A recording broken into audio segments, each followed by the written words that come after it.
కేరళ రాష్ట్రం మొత్తం కూడా అతలాకుతలమైపోతా ఉంది. మొత్తం విలయ తాండవం చేసింది.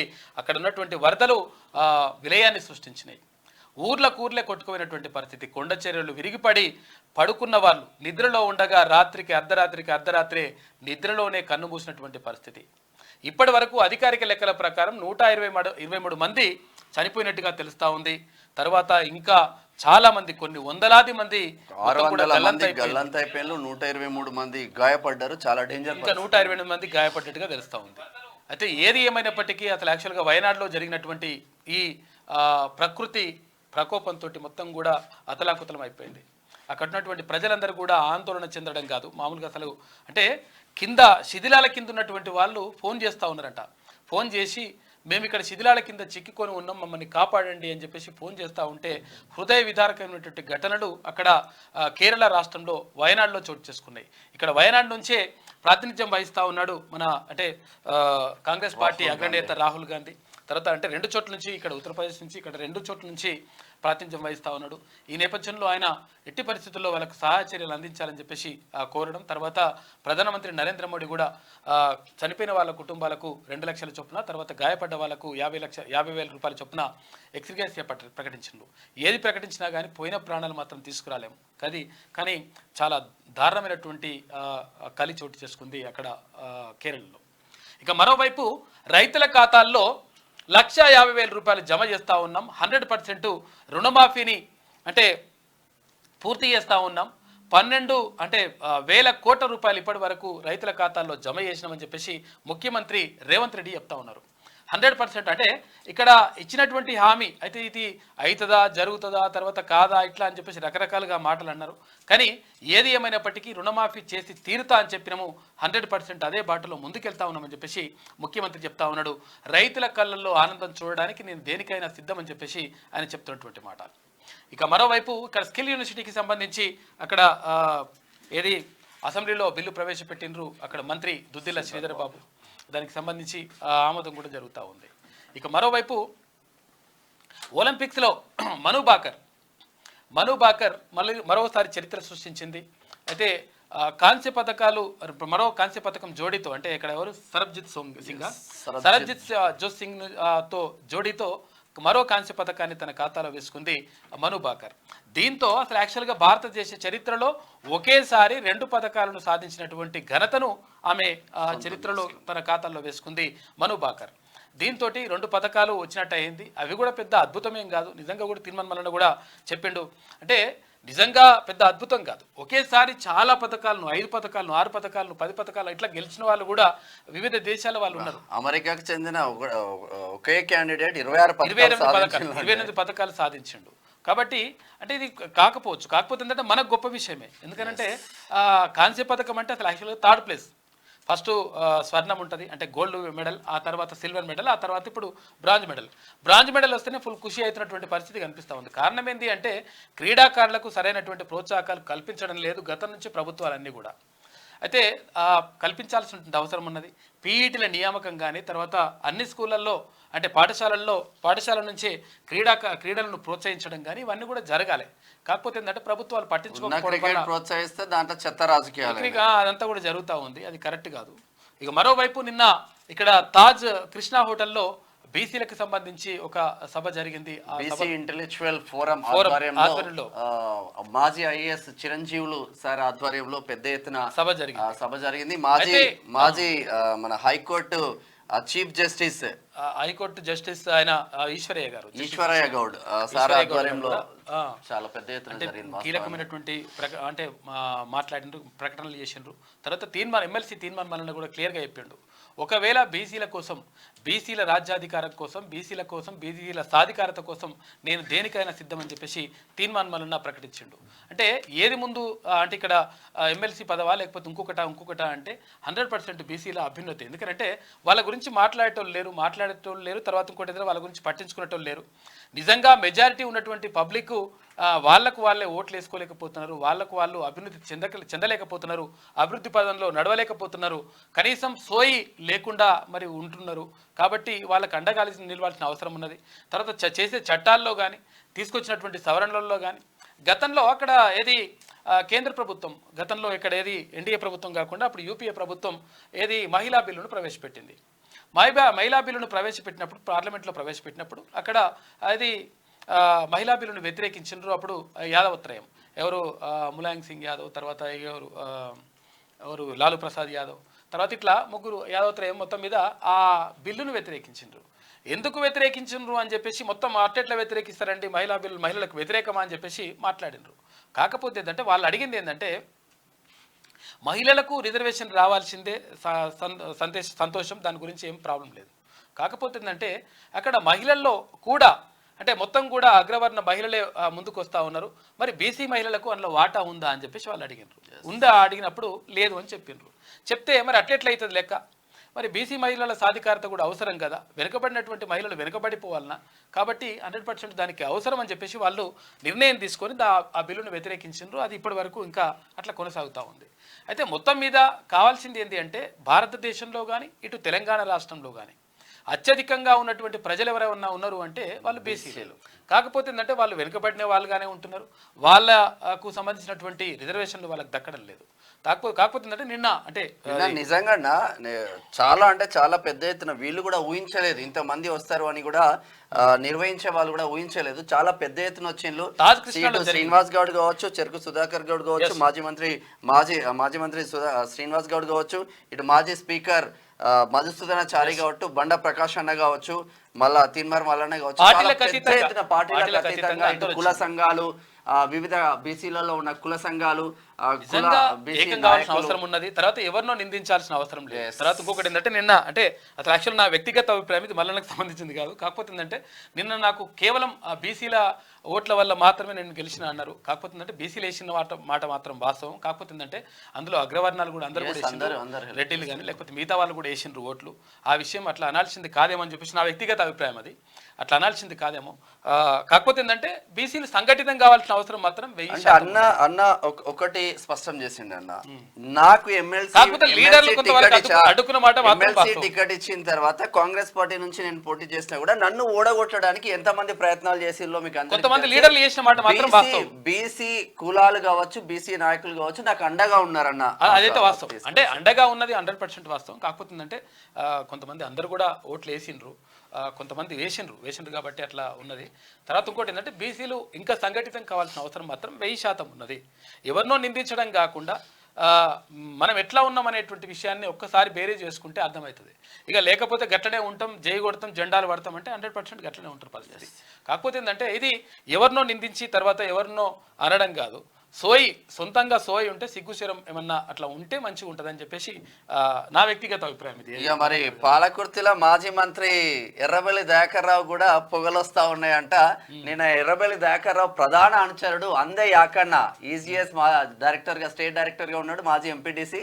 మరి ఆయన కూడా పాలకుర్తి నియోజకవర్గ ఇన్ఛార్జ్ ఝాన్సీ రెడ్డి, ఎమ్మెల్యే యశస్విని రెడ్డి ఆధ్వర్యంలో పెద్ద ఎత్తున ర్యాలీగా, అంటే ఓ ఎమ్మెల్యేనే జైన్ అవుతున్నారా పాలకుర్తిలో అన్నంత విధంగా వెండి దళిత రత్న ముద్దు బిడ్డ, దళిత బిడ్డ అందే యాకన్న కూడా పెద్ద ఎత్తున నిన్న జైన్ అయిన పరిస్థితి. చాలా విషయాలు మాట్లాడుకోవాలి మనం. ఒక్క నిమిషం అన్న, ఒకటే నిమిషం. ఇది అందే యాకన్నకు సంబంధించిన ఒకటే నిమిషం. నిన్న చాలా పెద్ద ఎత్తున మాత్రం ర్యాలీ ఆధ్వర్యంలో ఎమ్మెల్యేనే జాయిన్ అయ్యండి అన్న ఫీలింగ్ వచ్చేసింది పాలకుర్తిలో. మరి ఎందుకు ఎర్రబెల్లి దయాకర్ రావు ప్రధాన అనుచరులు అందరూ ఎందుకు పోతున్నారో అర్థం కాని పరిస్థితి అయితే ఉందని చెప్పుకోవచ్చు. చాలా పెద్ద ఎత్తున జరిగింది. యశస్విని రెడ్డి ఆధ్వర్యంలో నిన్న జాయిన్ అయ్యండు యాకన్న. ఇది ఇట్లా ఉంటే ఒకసారి వెలుగు దినపత్రికకు వెళ్దాం. ఇండియాకు మరో మెడల్. ఇండియా స్టార్ షూటర్ మను భాకర్ పారిస్ ఒలింపిక్స్ లో మళ్ళీ మెరిసింది. 10 మీటర్ల ఎయిర్ పిస్తల్ మిక్స్డ్ టీమ్ ఈవెంట్ లో సరబ్జోత్ సింగ్ తో కలిసి బరిలోకి దిగిన ఆమె కాంస్య పతకాన్ని సొంతం చేసుకుంది. దీంతో ఒకే ఒలింపిక్స్ లో 2 మెడల్ సాధించిన తొలి ఇండియన్ అథ్లెటిక్ గా కొత్త చరిత్ర సృష్టించింది. స్వతంత్రానికి ముందు నార్మన్ పిచార్డ్ 2 రజతాలు నెగ్గిన రికార్డును మను బ్రేక్ చేసింది. ఓవరాల్ గా ఇండియా తరఫున ఒలింపిక్స్ లో 2 పతకాలు నెగ్గిన 3వ ప్లేయర్ గా రికార్డులకు ఎక్కింది. Wrestler Sushil Kumar, shuttler PV Sindhu ముందున్నారు. బట్ వీళ్ళిద్దరు ఇయర్ చేంజ్ చేసుకుంటూ కొట్టారు. ఈమె విత్ ఇన్ 3 days లో ఒకే ఇయర్ లో కుట్టి పడేసింది. Great, congratulation. మొన్న ఒకటి కొట్టేసింది, తర్వాత ఈమె బంగారు తల్లి కాకుండా ఈమె కాంచన్ తల్లి ఇప్పుడు కాస్యం తల్లి కాంచన్ తల్లి మను భాకర్ ఇప్పుడు మొన్న కాంస్య పథకం కొట్టింది. తర్వాత ఇప్పుడు సరబ్జోత్ సింగ్ తోటి కలిసి అంటే ఇవి వాస్తవం కదా. కాస్యం రజకం అంటే చాలా మంది కన్ఫ్యూజ్ ఉంటది. First prize, second prize, third prize. నేను అదే చెప్తున్నా, gold medal, silver medal, first prize అంటే గోల్డ్ మెడల్, ఫస్ట్ ప్రైజ్ అంటే గోల్డ్ మెడల్ స్వర్ణ పథకం, సెకండ్ ప్రైజ్ అంటే రజతం, తర్వాత సిల్వర్ మెడల్, ఇప్పుడు థర్డ్ ప్రైజ్ అంటే బ్రాంజ్. దీన్ని కాంస్యం అంటారు, అంటే థర్డ్ ప్లేస్ అన్నమాట. అది లెక్క. అంటే ఒక క్లారిటీ వస్తుంది. రుణమాఫీతో రైతుల ఇళ్లలో పండుగ, అన్నదాతల ఆనందంతో నా జన్మ ధన్యమైంది, రాజకీయాల కంటే రైతు ప్రయోజనాలే మాకు ముఖ్యమని చెప్పేసి ముఖ్యమంత్రి రేవంత్ రెడ్డి అంటా ఉన్నారు. కేవలం 12 రోజుల్లో 12,000 కోట్ల రుణమాఫీ. ఇచ్చిన మాట ప్రకారం ఆగస్టు 15 వరకు 2 లక్షల రుణమాఫీ. గత బీఆర్ఎస్ ప్రభుత్వం తెలంగాణను తాకట్టు పెట్టింది. వాళ్ళు చేసిన అప్పుల కిస్తీకి 8 నెలల్లోనే 43,000 కోట్లు కట్టినామని వెల్లడి. 1.5 లక్షల లోపు రుణాల మాఫీకి నిధుల విడుదల. మొత్తం 6.40 లక్షల మందికి 6,140 కోట్లు రిలీజ్ చేసిండ్రు నిన్న రాష్ట్రం. 12 రోజులలో 12,000 కోట్ల రూపాయలు విడుదల చేసామని చెప్పేసి ప్రభుత్వం చెప్తా ఉంది, ముఖ్యమంత్రి చెప్తా ఉన్నారు. రాజకీయాల కంటే రైతుల ప్రయోజనాలే తమకు ముఖ్యమని సీఎం రేవంత్ రెడ్డి అన్నారు. సాధారణంగా ఎన్నికలు వచ్చినప్పుడే కొన్ని పార్టీలకు రైతులు గుర్తుకొస్తారు, కానీ ఇప్పుడేం ఎన్నికలు లేవు, అయినా మేము ఏకకాలంలో రుణమాఫీ చేస్తున్నాం. కేవలం 12 రోజుల్లోనే 12,000 కోట్ల రూపాయల రుణాలు మాఫీ చేసినాం. ఇది మా ప్రభుత్వ చిత్తశుద్ధికి నిదర్శనం అని చెప్పారు. ఇక రుణ విముక్తి పొందిన లక్షలాది మంది రైతులు తమ ఇండ్లలో పండుగ చేసుకుంటున్నారని, దీంతో తన జన్మ ధన్యమైందన్నారు. ఇక మంగళవారం అసెంబ్లీ ప్రాంగణంలో 2వ విడత రుణమాఫీలో భాగంగా 1.5 లక్షల రూపు రుణాల మాఫీ కార్యక్రమాన్ని సీఎం రేవంత్ రెడ్డి ప్రారంభించారు. ఇక 15 మంది లబ్ధిదారులకు చెక్కులు అందజేసిండ్రు. నిన్న బీఆర్ఎస్ రుణమాఫీని ఎగ్గొట్టింది. ఇదైతే వాస్తవం. నేను కూడా 2013 ఇప్పటికీ అది బాకీనే ఉంది. అట్లా కాదు, విషయం ఏంటంటే నాకు రైతు బంధు వచ్చింది. అప్పుడు రైతు బంధు వస్తే రైతు బంధు అంతా కూడా పీకింది. అటే ఇక మొత్తం ట్రాన్స్ఫర్ చేసుకున్నారు డైరెక్ట్. రైతు బంధు వడంగానే ఖాతాలో వడంగానే వాడు గుంజుకున్నాడు. మరి ఇప్పుడు మళ్ళీ తర్వాత కొన్ని పైసలు ఉన్నాయి అంటే వాడు బ్యాంక్ కూడా ఇస్తాడు. వాడు అదో పరిశాన్ ఉంది మనతోటి. గత బీఆర్ఎస్ ప్రభుత్వం 1 లక్ష రుణమాఫీ కూడా సరిగ్గా చేయలేకపోయిందని సీఎం రేవంత్ విమర్శించారు. బీఆర్ఎస్ మొదటిసారి అధికారంలో ఉన్నప్పుడు 4 విడతల్లో రుణాలు మాఫీ చేసింది. దీంతో రైతులు తమ అప్పుకు మించి మిత్తిలు కట్టాల్సి వచ్చింది. వాస్తవం, అందులో నేను బాధితుని. ఇక రెండోసారి రుణమాఫీ హామీతో అధికారంలోకి వచ్చిన బీఆర్ఎస్ 19,000 కోట్ల రుణాలు మాఫీ చేస్తామని చెప్పి 12,000 కోట్లు మాత్రమే విడుదల చేసింది. దాదాపు 7,000 కోట్ల రుణాలు మాఫీ చేయలేదు అని మండిపడ్డారు. అప్పుల్లో కూరుకుపోయిన రాష్ట్రంలో రుణమాఫీ ఎలా చేశారని కొందరు అవహేళన చేశారు, శాపనార్థాలు పెట్టారు. కానీ మా ప్రభుత్వం ఇచ్చిన మాట ప్రకారం రుణమాఫీ పూర్తి చేసేందుకు నిధులు సమీకరించింది. ఇది మా ప్రభుత్వ చిత్తశుద్ధికి నిదర్శనమని అన్నారు. గత ప్రభుత్వం అప్పులు చేసి తెలంగాణను తాకట్టు పెట్టింది. తాకట్టు నుంచి తెలంగాణను విడిపించి రుణాల భారం తగ్గించేందుకు ప్రయత్నిస్తున్నాం. గత ప్రభుత్వం చేసిన 7 లక్షల కోట్ల అప్పులకు మా ప్రభుత్వం ఈ 8 నెలల్లోనే 43,000 కోట్ల రూపాయలు మిత్తిలు కట్టిన కిస్తీలు. అట్లా ఉంది పరిస్థితి. ఇక ఓన్లీ చర్చలు, నో సస్పెన్షన్. చూసుకో ఇక ఎట్లున్నది అంటే, గతంలో జర్ర మాట్లాడితే సస్పెండ్, నువ్వు బయటకు మైట్ కట్ ఇవన్నీ ఉంటుండే. ఇట్లా ఏం లేదు, కుసోరి అని చెప్పేసి రాత్రి 1:30 దాకా ఉండైనా సరే కానీ నడుతున్న లెక్క. అసెంబ్లీలో నయా ట్రెండ్, సమావేశాలను హుందాగా నడుపుతున్న ప్రభుత్వం. గతంలో మాదిరి ప్రతిపక్ష సభ్యుల గెంటివేతలు లేవు. అర్ధరాత్రి దాటినా సభ కొనసాగుతూనే ఉన్నది. ఇది ఇట్లా ఉంటాయి చూడు ఒక్కసారి. వయనాడ్ విలవిల, కొండ చర్యలు విరిగిపడి 123 మంది మృతి, 800 మంది గల్లంతు. తుడిచి పెట్టుకుపోయిన 5 గ్రామాలు, మట్టి దిబ్బల కింద మరికొంతమంది. రంగంలోకి ఆర్మీ, ఎయిర్ ఫోర్స్, ఎన్డీఆర్ఎఫ్. కుండపోత వర్షాలతో సహాయ చర్యలకు ఆటంకం. చలియార్ నదిలో కొట్టుకుపోయిన డెడ్ బాడీలు, రిలీఫ్ క్యాంపుపై పడిన బండరాలు. విపత్తుపై రాష్ట్రపతి ముర్ము, ప్రధాని మోదీ దిగ్బాంది, రాహుల్ గాంధీ కూడా నిన్న ఎవరికి కూడా రావద్దు ఇటువంటి పరిస్థితి. నిజంగా ఇక్కడంతా కూడా కొండ ఇక్కడ ఆనవాళ్ళు కూడా లేవుంటే ఆ ఇండ్లన్నీ మొత్తం కూడా కొట్టుకుని పోయినాయి. రాత్రి పడుకున్నారంట.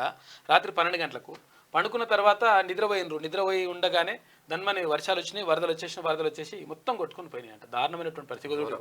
మొత్తం శవాల దిబ్బగా మారిపోయిందంట కేరళలో వయనాడ్ జిల్లా.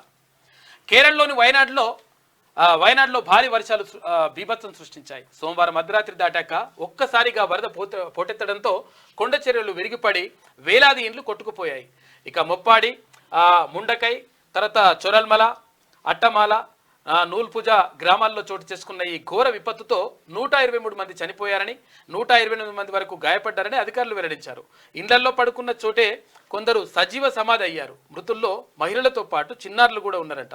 ఇక చురల్మల, తర్వాత ముండకై, ఊళ్ళు మొత్తం కొట్టుకుపోయాయి. మిగిలిన గ్రామాలు సగం బురదలోనే కూరుకుపోయిన ఉన్నాయంట. మొత్తం దారుణమైనటువంటి చెయ్యి బయటికి ఉంది తప్ప ఏం లేదు పరిస్థితి, ఘోరం. ఇది ఇట్లా ఉంటే బడ్జెట్ ను 10 ఏళ్లలో 3 పెంచాం. దేశ బడ్జెట్ ను 10 ఏళ్లలో 3 పెంచామని ప్రధాని నరేంద్ర మోడీ అన్నారు. వచ్చే 5 ఏళ్లలో ప్రపంచంలో 3వ అతిపెద్ద ఆర్థిక వ్యవస్థగా అవతరించే దిశగా భారత్ పయనిస్తుందని తెలిపారు. ఢిల్లీలో జరిగిన సిఐఐ వికసిత్ భారత్ సదస్సులో ప్రధాని మోదీ కామెంట్స్ చేశారు. 3 పెంచినామని చెప్తున్న 10 ఏళ్లలో. ఇక రాష్ట్రంలో అంటే మరి రేట్లు కూడా అట్లే పెరిగినాయి కదా సార్, అడ్డం దిడ్డం. అసలు సామాన్యుడు కొనలేని పరిస్థితిలోకి తీసుకెళ్ళి 10 ఏళ్లలో రేట్లు ఇంకా దారుణంగా పెరిగినాయి. రాష్ట్రంలో తగ్గిన పీఎం కిసాన్ నిధుల కిసాన్ లబ్ధిదారులు పీఎం కిసాన్ లబ్ధిదారుల సంఖ్య ప్రతి ఏటా తగ్గుతుంది. మన రాష్ట్రంలో గడిచిన 2 ఏళ్లలో 6.55 లక్షల మందికి కోత పెట్టారు. దీంతో కేంద్రం ఏటేటా లబ్ధిదారులు తగ్గిస్తున్నట్లు గణాంకాలు చెప్తున్నారు. ఎందుకు తగ్గిస్తున్నారో ఏందో తెలియదు. India clean sweep. శ్రీలంకతో జరిగిన మూడు మ్యాచ్ల T20 సిరీస్ ను ఇండియా క్లీన్ స్వీప్ చేసింది. మంగళవారం జరిగిన ఆఖరిదైన 3వ T20లోను టీమిండియా సూపర్ ఓవర్లో లంకను ఓడించింది. లోక్సభలో కుల దుమారం. కులగణనపై రాహుల్ గాంధీ వర్సెస్ అనురాగ్ ఠాకూర్. కులమేంటో తెలియనోళ్ళు కులగణన కోరుతున్నారన్న బీజేపీ ఎంపీ అన్నాడు. ఎంత అవమానించిన పోరాటం ఆపనన్న ప్రతిపక్ష నేత.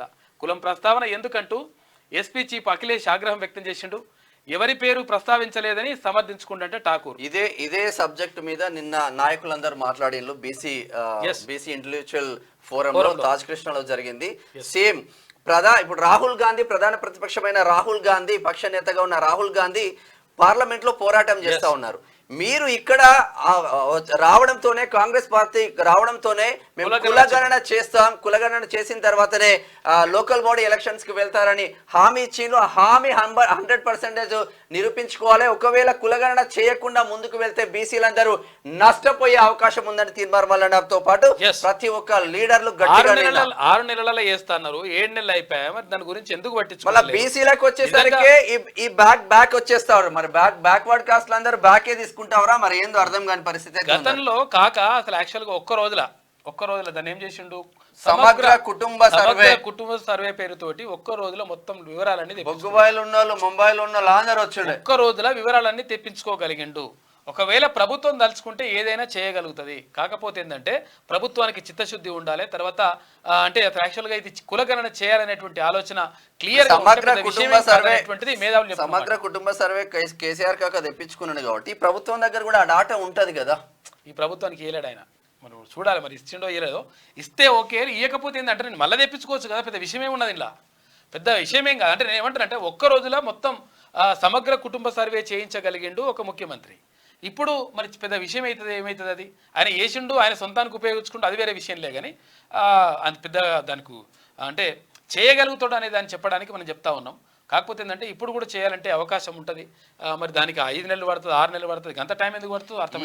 మళ్ళా బీసీలలో ఉన్న నాయకులు కూడా వీళ్ళు ఏం చేస్తారంటే ఇప్పుడు అధికారంలో ఉన్నప్పుడు వాడికి ఇక బీసీ అవసరం లేదు, ఎవడ అవసరం లేదు. అధికారం పోతే అప్పుడు గుర్తుకొస్తారు వీళ్ళకు. అదే అట్లా ఉంటుంది లెక్క. పవర్ కమిషన్ చైర్మన్ గా జస్టిస్ లోకూర్. సుప్రీం ఆదేశాలతో కొత్త చైర్మన్ ను నియమించిన రాష్ట్ర సర్కార్. సుప్రీం న్యాయమూర్తిగా ఉమ్మడి హైకోర్టు సీజేగా పనిచేసిన లోకూర్. అయితే జస్టిస్ లోకూర్ని ఇప్పుడు అంటే ఆయనని పవర్ కమిషన్ చైర్మన్ గా నియమించారు. అయితే గతంలో అక్కడ జస్టిస్ ఎల్ నరసింహారెడ్డి గారు పవర్ కమిషన్ చైర్మన్ గా ఉండే. అయితే ఇక కాక ఏం చేసిండు, అన్ని బయట పెడుతున్నాయి. మొత్తం కమిషనే రద్దు చేయాలి, ఈయనకు అర్హత లేదు, ఈయన ఉండనే ఉండొద్దు, ఇట్లా రకరకాలు చేసి కమిషనే రద్దు చేయాలంటే కమిషన్ రద్దు చేయడం కుదరదు నాయన.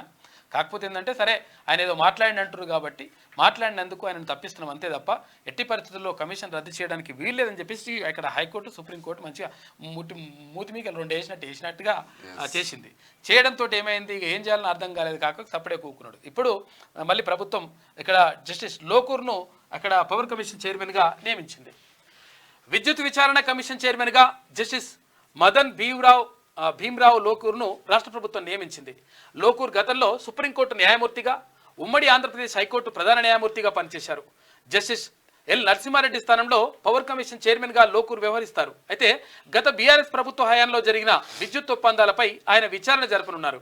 ఛత్తీస్గఢ్ విద్యుత్ కొనుగోళ్ల ఒప్పందాలు, యాదాద్రి భద్రాద్రి థర్మల్ పవర్ ప్లాంట్ల నిర్మాణానికి ఒప్పందాలపై న్యాయ విచారణ జరపడం కోసం రేవంత్ రెడ్డి ప్రభుత్వం తొలుత జస్టిస్ ఎల్ నరసింహారెడ్డి కమిషన్ను నియమించింది.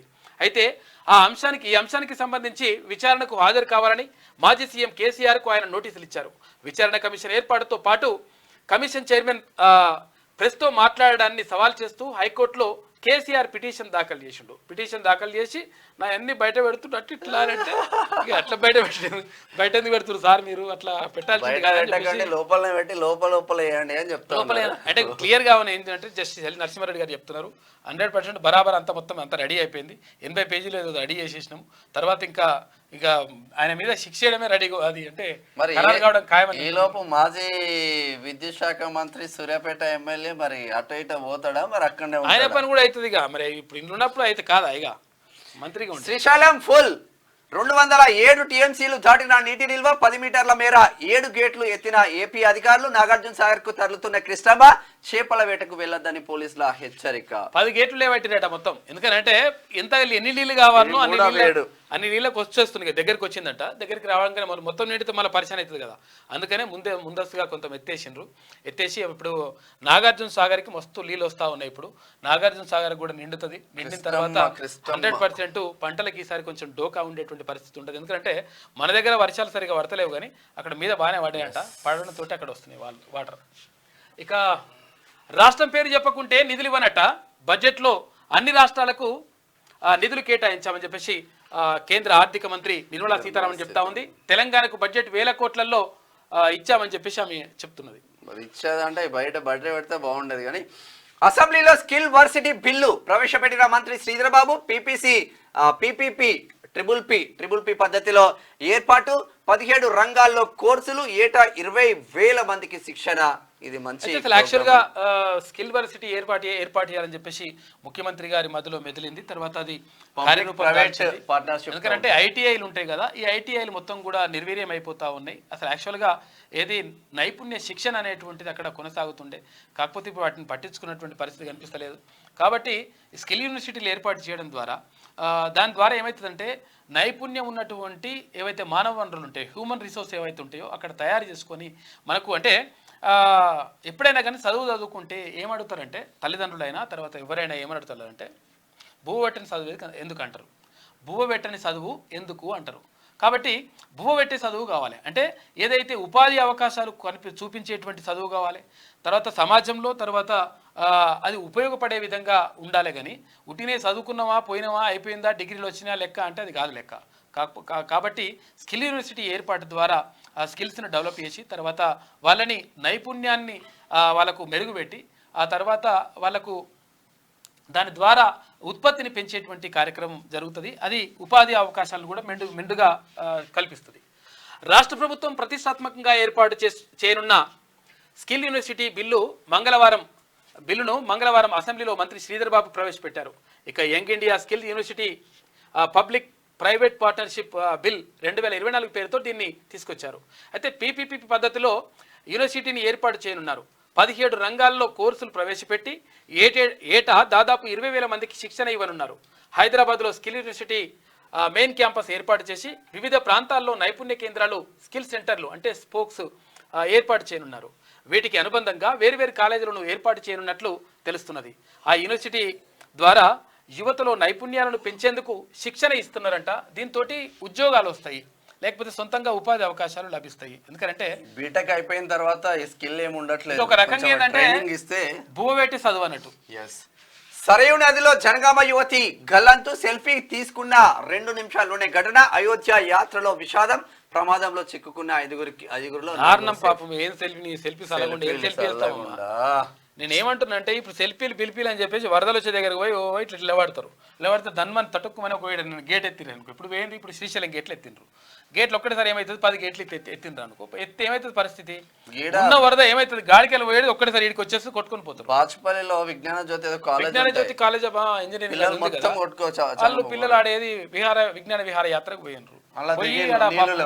గేట్లు ఓపెన్ చేసిండ్రు పాపం కొట్టుకుని పోయినరు. కాకపోతే జాగ్రత్తగా ఉండండి.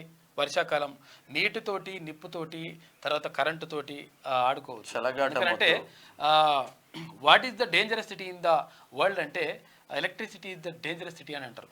కాకపోతే అందుకని ఆ ఎలక్ట్రిసిటీతోని కానీ కరెంటుతోని కానీ నిప్పుతోని కానీ నీటితోని కానీ ఆడుకోవద్దు. జార్ఖండ్ లో పట్టాలు తప్పిన రైలు, 2 మృతి, 20 మందికి గాయాలు. హౌరా నుంచి ముంబై వెళ్తుండగా ప్రమాదం. చక్రధర్పూర్ రైల్వే డివిజన్ లో ఘటన. కొద్ది దూరంలోనే పట్టాలు తప్పిన మరో గూడ్స్ రైలు.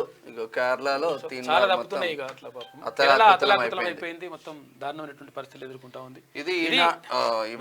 ఉన్నటువంటి ప్రధాన కథనాలు అయితే ఒక్కసారి ఆంధ్రజ్యోతి చూద్దాం. పంచాయతీ స్థాయిలో రోజువారీ వాతావరణ సూచనలు. దేశవ్యాప్తంగా 2.69 లక్షల స్థానిక సంస్థలకు బాధ్యతలు అప్పగించారట.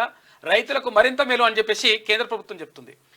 అద్వితీయ మను, యువ షూటర్ మను భాకర్ ఖాతాలో 2వ పథకం. 10 మీటర్ల ఎయిర్ పిస్టల్ మిక్స్డ్ డబుల్స్ లో సరబ్జోత్ తో కలిసి కాస్యం. ఒకే ఒలింపిక్స్ లో 2 పథకాలు గెలిచిన భారత తొలి అథ్లెట్ గా చరిత్ర సృష్టించింది. మను బంగారం కాదు కాంస్యం. ఇప్పుడు మను కాంస్యం గెలుచుకున్నది, 2 కాంస్యాలు గెలుచుకున్నది. ఒకటి డబుల్స్ లో, తర్వాత ఇంకోటి సింగిల్స్ లో. 10 మీటర్ల ఎయిర్ పిస్టల్ ఈవెంట్ లో కాంస్యం గెలుచుకున్న అనంతరం మనుతో కలిసి స్వర్ణ రజత పథకాల విజేతలతో సెల్ఫీ తీసుకుంటున్న సరబ్జోత్ సింగ్ అని చెప్పేసి ఇక్కడ చిత్రాన్ని చూసుకోవచ్చు. యువ షూటర్ మను మళ్ళీ అద్భుతం చేసింది. ఆమె రెండోసారి ఆమె గురి అదిరింది. ప్యారిస్ ఒలింపిక్స్ లో భారత్ కు 2వ పథకాన్ని తనే అందించింది. ఇప్పటికే 10 మీటర్ల ఎయిర్ పిస్టల్ ఈవెంట్ లో వ్యక్తిగత విభాగంలో కాంస్యం గెలుచుకున్న మను అదే ఈవెంట్ లో మిక్స్డ్ డబుల్స్ లోనూ సత్తా చాటింది.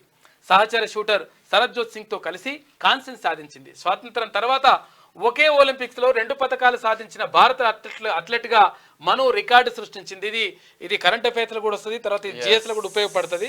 భారత్ కు 2 పథకాలు ఒకేసారి అందించినటువంటి వాళ్ళు ఎవరు అని చెప్పేసి అన్నప్పుడు అక్కడ మను భాకర్ అని పెట్టాల్సి వస్తుంది.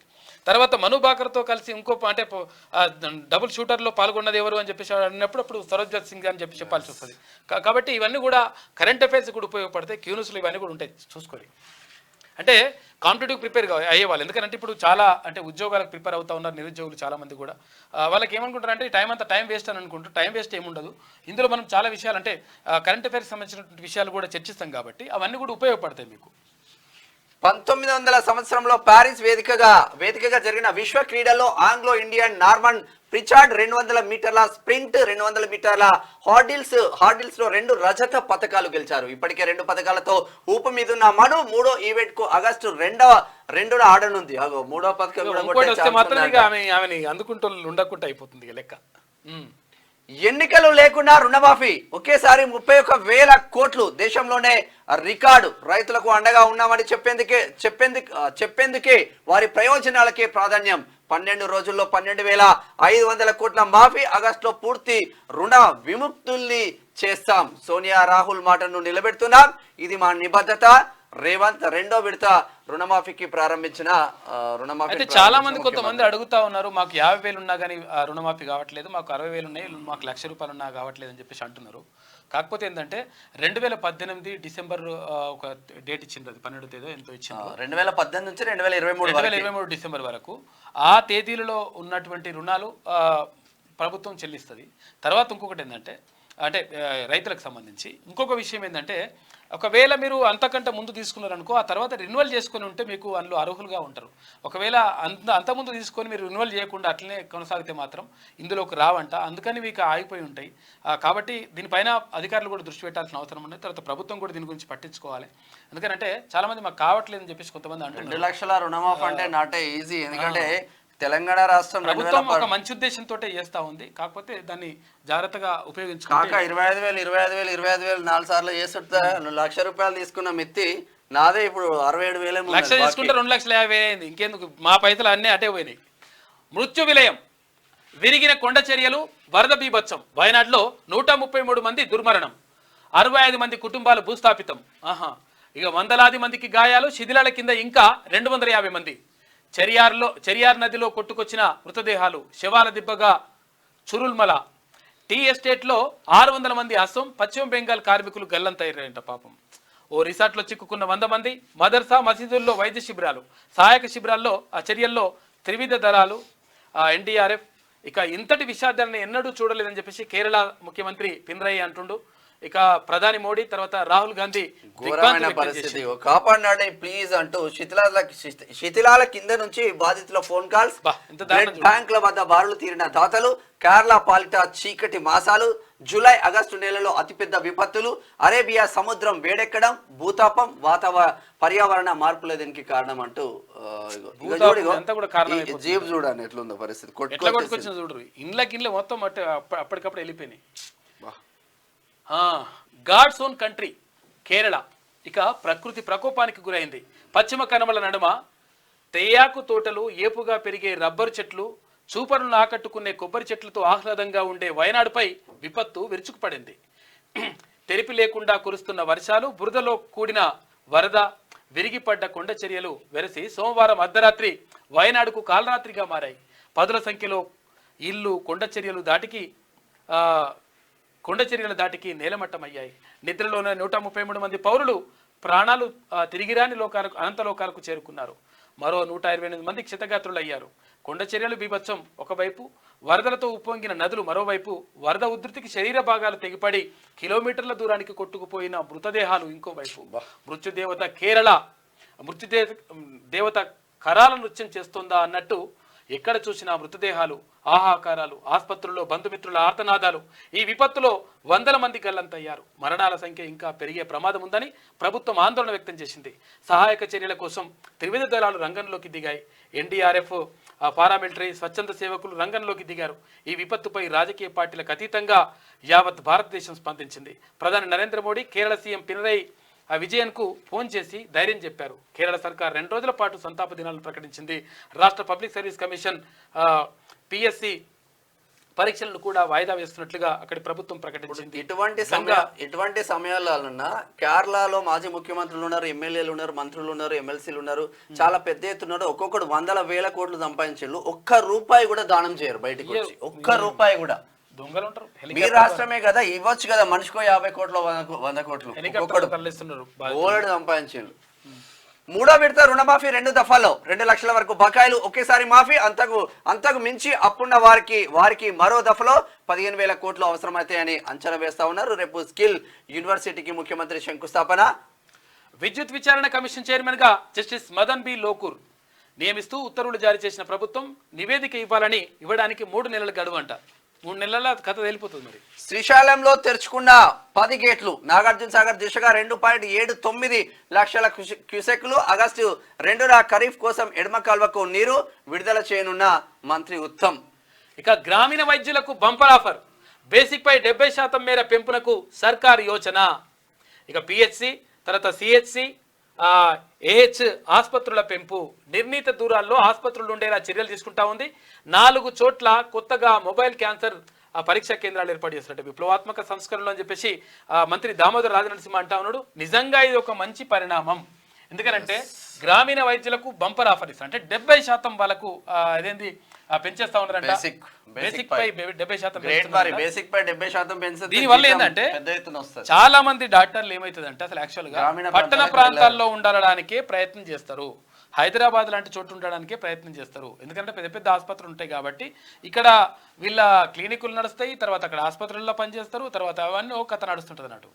అట్లా కాకుండా గ్రామీణ ప్రాంతాల్లో ఎవరైతే నిజంగా నిబద్ధతతో పనిచేస్తారో వాళ్ళకు 70% బెనిఫిట్స్ ఇవ్వాలని చెప్పేసి రాష్ట్ర ప్రభుత్వం భావిస్తూ ఉంది. ఒక మంచి ఆలోచన. ఎందుకంటే గ్రామీణ ప్రాంతాల్లో చేసినటువంటి సేవలు చేస్తున్నటువంటి ఎవరైతే వైద్యులు ఉంటారో వాళ్ళకు 100% ఇటువంటి ఇవ్వడం మాత్రం మంచి పరిణామం. ఇదొకటి మంచి న్యూస్ అనే చెప్పుకోవచ్చు. ఎమ్మెల్యే యూటర్న్, తిరిగి బీఆర్ఎస్ లోకి గద్వాల శాసనసభ్యుడు కృష్ణమోహన్ రెడ్డి కేటీఆర్ ను కలిసి ఘర్ వాపసి ప్రకటన. అదే దారిలో మరికొందరు ఎమ్మెల్యేలు ప్రచారాన్ని ఖండించిన తెల్లం వెంకట్రావు, కాళ యాదయ్య. ఇది మంచి తెల్లం వెంకట్రావు, కాళ యాదయ్య చెప్తా ఉన్నారు, క్లియర్ చెప్తున్నారు, మేమే అట్లా పోమంటారు. అయితే ఇప్పుడు మంచి పరిణామం చెడ్డ పరిణామం చూసుకుంటే విషయం ఏంటంటే అసలు యాక్చువల్గా దీని మీద ఒక చర్చ జరుగుతుంది. అంటే అసలు యాక్చువల్గా మీకు కూడా చర్చించుకుని ఉండుంటారు. అయితే విషయం ఏంటంటే కావాలని చెప్పేసి ఇక్కడ బీఆర్ఎస్ వాళ్ళు కాంగ్రెస్లో కొంతమందిని పంపి అక్కడ 10 మందిని పంపి ఇంకో 20 మందిని గుంజుకొని పోతే ఇంకా మళ్ళీ ప్రభుత్వాన్ని ఏర్పాటు చేస్తారని చెప్పేసి ఇట్లా చేసే కార్యక్రమం చేస్తారనమాట. అందులో భాగంగానే కొంతమందిని పంపించిన మాట మాత్రం వాస్తవమే. కాకపోతే ఏంటంటే ఇట్లా చేయడం ద్వారా ఏమవుతుంది, నువ్వు ఉట్టినే పోయి వస్తే ఏమవుతుంది అంటే అందరూ వస్తారని చెప్పేసి ఇట్లా చర్చ జరిపిద్దాం అని ఇక్కడ కాకా తర్వాత కేటీఆర్ వీళ్ళందరూ కూడా ప్లాన్ చేసిండ్రంట. ప్లాన్ చేసేసి ఇప్పుడు అట్లా గరువాపసి కార్యక్రమాన్ని చేస్తున్నారంట. కాబట్టి నేను ఏమంటున్నానంటే చాలా జాగ్రత్తగా ఉండాల్సినటువంటి అవసరం ఉన్నది. ఎందుకంటే ప్రభుత్వం నడవాలంటే అంటే అన్ని రకాలుగా అన్ని ఒక్క కన్ను 2 కన్నులు కాదు 100 కన్నులతోటి మొత్తం చుట్టుపక్కలంతా కూడా చూడాల్సిన అవసరం ఉంటుంది. కాకపోతే మరి జాగ్రత్తగా ఉండండి. ఇటువంటి కార్యక్రమాలు జరుగుతున్నాయి అంటే ఇప్పుడు దీని ద్వారా సంకేతం ఏమిస్తున్నారంటే వాళ్ళు అందరు మళ్ళీ వస్తారు అనే సంకేతం ఇస్తున్నారు. కాకపోతే ఎవరు వస్తలేరు. మేమేం రామని చెప్పేసి తెల్ల వెంకట్రావు కానీ తర్వాత ఇక్కడ చేవెళ్ళ ఎమ్మెల్యే కాళయాదన్న కానీ నేను ఎట్టి పరిస్థితులు రామ్ మేము బరాబరే వచ్చినామని చెప్పేసి అంటున్నట్టు వాళ్ళు. అది లెక్క. అయితే ఈయనే మళ్ళీ యూటర్న్ తీసుకొని లోపలికి మళ్ళీ బీఆర్ఎస్ లకు పోవడంతోనే అక్కడ బీసీ బిడ్డకి మాత్రం న్యాయం జరిగిందని చెప్పుకోవచ్చు. సరితా తిరుపతయ్య యాదవ్ నిజంగా అంటే ఈయనకు పడక ఆయన బిఫోర్ ఎలక్షన్ల ముందు కాంగ్రెస్ కి వచ్చి కాంగ్రెస్ పార్టీ నుంచి పోటీ చేసిన వాళ్ళు పోటీ చేస్తే ఈయన మళ్ళీ కాంగ్రెస్ కి వస్తే ఇప్పుడు అన్ని నియోజకవర్గాలు అట్లనే పడే చాలా ఇబ్బందులు పడతా ఉన్నారు. వాళ్ళకైతే న్యాయం జరిగినట్టే తెలుసు. కదులుతున్న ప్రైవేట్ బస్సులో మహిళపై అత్యాచారం. నిందితుడు ఆ బస్సు అదనపు డ్రైవరేనట. వాడిని తీసుకొచ్చి నిజంగాని తునకతురకలు చేసే ఉండే. ఇక నిర్మల్ నుంచి 35 మంది ప్రయాణికులతో ప్రకాశం జిల్లాకు అర్ధరాత్రి అగాయిత్యమంట. బస్సును చేజ్ చేసి హైదరాబాద్లోని తార్నాకలో పట్టుకున్న పోలీసులు 2 డ్రైవర్లు అరెస్టు. బస్సు సీజ్ చేసిందంట.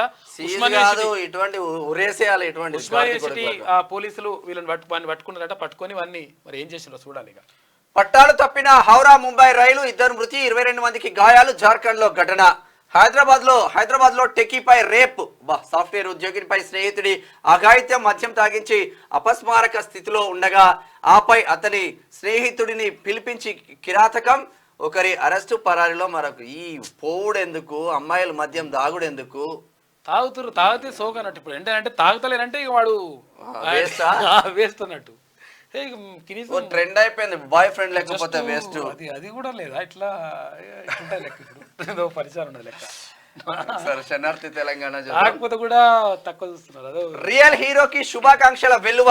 మీ సేవ స్ఫూర్తిదాయకమన్న చంద్రబాబు నాయుడు. ఇక బీసీల అభ్యున్నతి కోసం ఏ త్యాగానికైనా సిద్ధం. ఎమ్మెల్సీగా గెలవడం బీసీలు పెట్టిన భిక్షే. మంత్రి పదవి ఇచ్చినా తీసుకోను. బీసీ ప్రయోజనాలే నాకు ముఖ్యం. కులగణన చేసిన తర్వాతే స్థానిక సంస్థల ఎన్నికలు. రాహుల్ గాంధీ పైన నమ్మకం ఉంది. కాంగ్రెస్ ప్రభుత్వం ఇచ్చిన మాట నిలబెట్టుకుంటుంది. బీజేపీ బీఆర్ఎస్ ఇప్పటికైనా చిత్తశుద్ధి నిరూపించుకోవాలి. ఎమ్మెల్సీ తీన్మార్ మల్లన్న నిన్న మాట్లాడాడు. బీసీల అభ్యున్నతి కోసం ఏ త్యాగానికైనా సిద్ధమని పట్టభద్రుల ఎమ్మెల్సీ తీన్మార్ మల్లన్న అన్నారు. హైదరాబాద్ లోని తాజ్ కృష్ణలో కులగణన స్థానిక సంస్థల్లో రిజర్వేషన్ల పెంపుపై సదస్సు తెలంగాణ బీసీ మేధావుల ఫోరం సదస్సు నిర్వహించింది. ఈ సందర్భంగా ఎమ్మెల్సీ తీన్మార్ మల్లన్న మాట్లాడుతూ తాను ఎమ్మెల్సీగా గెలిచానంటే అది బీసీలు పెట్టిన భిక్షేనన్నారు. తనకు మంత్రి పదవి ఇచ్చినా తీసుకోబోమని బీసీల ప్రయోజనాలే తనకు ముఖ్యమని చెప్పారు. కుల గణన చేసిన తర్వాత స్థానిక సంస్థల ఎన్నికలకు నిర్వహించాలని ఇది రాహుల్ గాంధీ మాట అని స్పష్టం చేశారు. కులగణన తర్వాతే స్థానిక సంస్థల ఎన్నికలు నిర్వహించాలని తీన్మార్ మల్లన్న డిమాండ్ చేశారు. పార్టీల పరంగా విభేదాలున్న బీసీల కోసం అందరం ఏకతాడిపై నిల్చుంటామని మల్లన్న చెప్పుకొచ్చారు. బీసీలో అలజడి మొదలైందన్నారు. సెకండ్ పేజ్ లో చూద్దాం మిగతాది. ఇక ఇది ఎక్కడి వరకు వెళ్తుందో తెలియదన్నారు. నాకు రాజకీయాల కంటే బీసీల ప్రయోజనాలు ముఖ్యమని, రేవంత్ రెడ్డి కావాలన్నా బీసీలు కావాలన్నా అంటే బీసీలే కావాలంటారని స్పష్టం చేశారు. బీసీలను రాజ్యాధికారం వైపు తీసుకెళ్తారని, బీసీలు గతంలో లాగా లేరని చైతన్యవంతులయ్యారని తెలిపారు. బీసీలకు ఎక్కడ అన్యాయం జరిగినా మనం ఐక్యంగా ముందుకెళ్దామని చెప్పారు. అనంతరం మాజీ స్పీకర్ మధుసూదనాచారి మాట్లాడుతూ దేశాన్ని శాసిస్తుంది డబ్బు, రాజ్యాధికారం మాత్రమేనని చెప్పారు. భారత్లో బీసీలు 90% మంది ఉన్నారని, కానీ రాజ్యాధికారంలో మనం ఎక్కడ ఉన్నామో ఆలోచించుకోవాలని వ్యాఖ్యానించారు. మనకు కావాల్సింది వాటా రావాలంటే రావాల్సిన వాటా రావట్లేదని, ఎన్నో ఉద్యమాల్లో బీసీలు ముందున్నారని చెప్పారు. ఇప్పుడు మన కోసం మనం పోరాటం చేయాల్సిన అవసరం ఏర్పడిందని అన్నారు. అందరం ఒక్కతాటిపై కలిసి పోరాడి ప్రభుత్వాలపై ఒత్తిడి తేవాలని ఆయన పిలుపునిచ్చారు. మాజీ ఎంపీ వి హనుమంతరావు మాట్లాడుతూ జనాభా పరంగా అధికంగానే ఉన్నప్పటికీ రిజర్వేషన్లు లేక అవకాశాలు మాత్రం దక్కడం లేదన్నారు. 20 మంది బడ్జెట్ తయారు చేస్తే అందులో 2 బీసీలు మాత్రమే ఉన్నారని పేర్కొన్నారు. బీసీల్లో ఒకరు ముందుకు వెళ్తే ఇంకొకరు వెనక్కి లాగేవారని, కానీ ప్రస్తుతం బీసీల్లో చైతన్యం వచ్చిందన్నారు. స్థానిక సంస్థల ఎన్నికలను కులగణన తర్వాత నిర్వహించాలని, లేకపోతే ఊరుకోబోమని చెప్పారు. కులగణన చేసి బీసీలకు న్యాయం చేయాలని రేవంత్ రెడ్డి కోరాడని, ఎవరు గెలిచినా మా బీసీ ఓట్లతోనే అంశాన్ని గుర్తు ఉంచుకోవాలన్నారు. ఇక రాహుల్ గాంధీ హామీలను అమలు చేయాలని సీఎం రేవంత్ కు గుర్తు చేశారని, రేవంత్ రెడ్డి ఆలోచన మార్చుకోవాలని అమ్మవారిని సైతం కోరానని తెలిపారు. కులగణన లెక్కలు తేలితేనే బీసీలకు న్యాయం దక్కుతుందని, రిజర్వేషన్లతో ఉద్యోగాలు ప్రమోషన్లు దక్కుతాయని చెప్పారు. బీసీలంతా ఓట్లేస్తేనే ఇండియా కూటమి పెద్ద ఎత్తున సీట్లు వచ్చాయని, మా రిజర్వేషన్లు మాకు కావాలని అన్ని రాష్ట్రాల్లో కులగణన జరగాలని డిమాండ్ చేశారు. చట్టసభల్లో రిజర్వేషన్ బిల్లు పాస్ అయితేనే బీసీల బతుకులు మారుతాయని చెప్పారు. మాజీ మంత్రి శ్రీనివాస్ గౌడ్ మాట్లాడుతూ బీసీల్లో ఐక్యత రావాలని, కులగణన పెట్టిన తర్వాతే స్థానిక సంస్థలకు ఎన్నికలు పెట్టాలని, కులగణన మన ఒక్క రాష్ట్రంలోనే కాదని దేశమంతా జరగాలని డిమాండ్ చేశారు. ఇక భారత్లో 3000కు పైగా బీసీ కులాలు ఉన్నాయని, అన్ని కులాలు ఏకం అవ్వాల్సిన అవసరం ఉందని శ్రీనివాస్ గౌడ్ చెప్పారు. ఇక ఎమ్మెల్సీ బండా ప్రకాష్ మాట్లాడుతూ 75 ఏళ్ల తర్వాత రాజకీయ పార్టీలకు బీసీలు గుర్తొచ్చారని, ఇప్పుడు బీసీల గురించి మాట్లాడుతున్న వాళ్ళందరూ ఒకప్పుడు బీసీలను వ్యతిరేకించిన వాళ్ళని విమర్శించారు. యూనివర్సిటీలలో, బ్యాంకింగ్ సెక్టార్లో వంటి రంగాల్లో రిజర్వేషన్ సరిగ్గా అమలు అవ్వలేదని, కులగణన లేకుండా స్థానిక సంస్థల ఎన్నికలు నిర్వహించకూడదని చెప్పారు. కులగణన అనేది నాన్ పొలిటికల్ గానే ముందుకెళ్లాలని కోరుతున్నానని, జాతీయ స్థాయి సదస్సును హైదరాబాద్లో నిర్వహించాలని సూచించారు. ఇక సదస్సులో మాజీ high court chief justice Eshwaraiah, retired IAS T Chiranjeevulu, Samala Venu, తర్వాత జాజుల శ్రీనివాస్ గౌడ్, మాజీ MLC Poola Ravinder, BS Ramulu, professor Tirumali, Vijayakumar, Cheruku Sudhakar, journalist Raghu, Suryarao, Karnakar, వివిధ బీసీ సంఘాల ప్రతినిధులు పాల్గొన్నారు. కాలేజ్ టీవీ సీనన్న కూడా పాల్గొన్నాడు. డాక్టర్ వినయ్ పుంజాల శివశంకర్ వాళ్ళ కొడుకు కూడా చాలా పెద్ద ఎత్తున బీసీల కోసం కొట్లాడుతూ ఉన్నారు. ఇక ఏమేం తీర్మానాలు చేసిందో ఒకసారి చూద్దాం. హైదరాబాద్ డిక్లరేషన్ల తీర్మానాలు. హైదరాబాద్ లోని తాజ్ కృష్ణలో బీసీ మేధావుల ఫోరం ఆధ్వర్యంలో నిర్వహించిన కులగణన స్థానిక సంస్థల్లో రిజర్వేషన్ పెంపుపై సదస్సులో పలు కీలక తీర్మానాలు చేశారు. ప్రధానంగా కులాల సర్వే, స్థానిక సంస్థల ఎన్నికల్లో రిజర్వేషన్ల పెంపు, రిజర్వేషన్లపై పరిమితిని తొలగించడం, బ్యాక్లాగ్ ఖాళీలు, పదోన్నతుల్లో రిజర్వేషన్ల ద్వారా భర్తీ చేయడం, సుప్రీంకోర్టు, హైకోర్టులో న్యాయమూర్తుల నియామకాల్లో రిజర్వేషన్లు, ఓబీసీలకు ప్రత్యేక రక్షణ చట్టం తీసుకురావాలని తీర్మానించారు. ఒకటి, కుల సర్వేకి లేకుండా స్థానిక సంస్థల ఎన్నికలకు వెళ్లాలన్న నిర్ణయాన్ని పునఃపరిశీలించాలని రాష్ట్ర ప్రభుత్వాన్ని అభ్యర్థించడంతో పాటు కామారెడ్డి బీసీ డిక్లరేషన్ కట్టుబడి ఉండడం. రెండు, స్థానిక సంస్థల ఎన్నికల్లో రిజర్వేషన్ల పెంపుదల, వర్గీకరణ, బీసీ రిజర్వేషన్లను 23% నుంచి 42% పెంచాలని కామారెడ్డి డిక్లరేషన్ ప్రకారం బీసీల వర్గీకరణ చేయాలని రాష్ట్ర ప్రభుత్వానికి విజ్ఞప్తి చేయాలని తీర్మానించారు. వాళ్ళు రాష్ట్ర ప్రభుత్వం ఇచ్చిన హామీనే అది. బీసీలు అత్యంత వెనుకబడిన కులాల వారి ఆర్థిక సాధికారత కోసం ఉప ప్రణాళిక ప్రకారం ఓబీసీ అభివృద్ధి సంక్షేమం కోసం సంవత్సరానికి 20,000 కోట్లు కేటాయించాలని రాష్ట్ర ప్రభుత్వానికి విజ్ఞప్తి చేయడం. నాలుగో తీర్మానం, ప్రభుత్వంలోని వివిధ పోస్టుల నియామకాల్లో దమాషా ప్రాతినిధ్యం కల్పించడం, కార్పొరేషన్ చైర్మన్లు, వైస్ ఛాన్సలర్ల పోస్టులు రాష్ట్ర ప్రభుత్వం పారాస్టేటల్ బాడీల కింద ఉన్న ఇతర పోస్టుల నియామకంలో దమాషా ప్రాతినిధ్యాన్ని కొనసాగించాలని రాష్ట్ర ప్రభుత్వానికి విజ్ఞప్తి చేసినట్లు. ఇక్కడ నిజంగానే కార్పొరేషన్ మంచి పోస్టులు అన్నారు, వాళ్ళు కొట్టుకపోయిన్లు. ఇక బీసీ కార్పొరేషన్ మా జైపాలనకి ఇస్తే ఎంబీసీ కార్పొరేషన్ దానికి ఉన్నదే బడ్జెట్ లో 9,200. ఇక పొన్నం ప్రభాకర్ అన్న ఏం చేస్తాడో, ఇప్పుడు ఈయన ఏం చేస్తాడో, ఆ జీతాలు ఏమి ఇస్తారో. ఇక బీసీలకు దాంట్లో కార్పొరేషన్ లోన్లు వచ్చేది లేదు, మన్ను లేదు, మశానం లేదు. బీసీ కులాల వారి సంస్కృతి, నైపుణ్యాలు, సాంప్రదాయాలు మొదలైన వాటిని రికార్డు చేయడం, వాటిని సంరక్షించడం కోసం మోనోగ్రాములు తయారీ చేయాలంట. ఇక 6, రాబోయే దశాబ్దాల జనాభా గణనలో కుల గణనను నిర్వహించాలని, సమ్మిళిత వృద్ధి, అందరికీ సామాజిక న్యాయం కోసం, ఓబీసీల వర్గీకరణ కోసం భారత ప్రభుత్వాన్ని విజ్ఞప్తి చేయాలని తీర్మానం. ఇక ప్రత్యేక చట్టాన్ని రూపొందించడం ద్వారా రిజర్వేషన్లపై 50% పరిమితిని తొలగించాలని, ఓబీసీలకు వారి జనాభా నిష్పత్తిలో రిజర్వేషన్ కోటాను పెంచడం. 8, ఓబీసీల రాజకీయ సాధికారిత కోసం అసెంబ్లీ, లోక్సభ వంటి చట్టసభల్లో ఓబీసీ రిజర్వేషన్లు కల్పించాలని తీర్మానించారు. వాస్తవంగా రిజర్వేషన్లు ఉండాలి బీసీలకు. ఇక బ్యాక్లాగ్ ఖాళీలు, పదోన్నతుల్లో రిజర్వేషన్లు భర్తీ చేయడం, ఓబీసీలకు ప్రమోషన్లలో రిజర్వేషన్లు కల్పించాలని, ప్రభుత్వంలో వారికి కేటాయించిన కోటాను కొనసాగించాలని, అన్ని బ్యాక్లాగ్ ఖాళీలు భర్తీ చేసేలా నిర్ణయం తీసుకోవడం, ఇది కూడా ఇంపార్టెంట్. ఇక్కడ 10వ తీర్మానం, హైకోర్టు, సుప్రీంకోర్టులకు న్యాయమూర్తుల నియామకంలో రిజర్వేషన్ కోటాను అందించడానికి ప్రత్యేక చట్టాలను ఆమోదించడానికి భారత ప్రభుత్వానికి విజ్ఞప్తి చేయడం, తద్వారా న్యాయ పరిరక్షణ వ్యవస్థలో అట్టడుగు వర్గాలకు చెందిన వారి గొంతులు వినిపించాలని నిర్ణయించారు. నిజంగా హైకోర్టులో, సుప్రీంకోర్టులో ఎందుకు ఉండాలంటే రిజర్వేషన్ ఉండదు. ఇప్పటి వరకు అట్టడుగున ఉన్న ఈ వర్గాల వారికి సమాన అవకాశాలు, సర్వతోముఖాభివృద్ధి కల్పించేందుకు మండల్ కమిషన్ సిఫారసులు పూర్తిగా అమలు చేయాలని రాష్ట్ర, కేంద్ర ప్రభుత్వాలకు విజ్ఞప్తి చేయడం. 12 ఓబీసీల రక్షణ కోసం ప్రత్యేక చట్టాన్ని ఆమోదించేలా చేయాలని ఇవన్నీ తీర్మానించారు. కూడా 12 తీర్మానాలు చేసేసి నిన్న బీసీల సభ జరిగింది నిన్న అక్కడ తాజ్ కృష్ణ హోటల్లో. ఇది ఇట్లా ఉంటే త్వరలో 3వ ఆర్థిక వ్యవస్థగా భారత్ 8% వృద్ధి రేటుతో భారత్ దూసుకెళ్తుంది.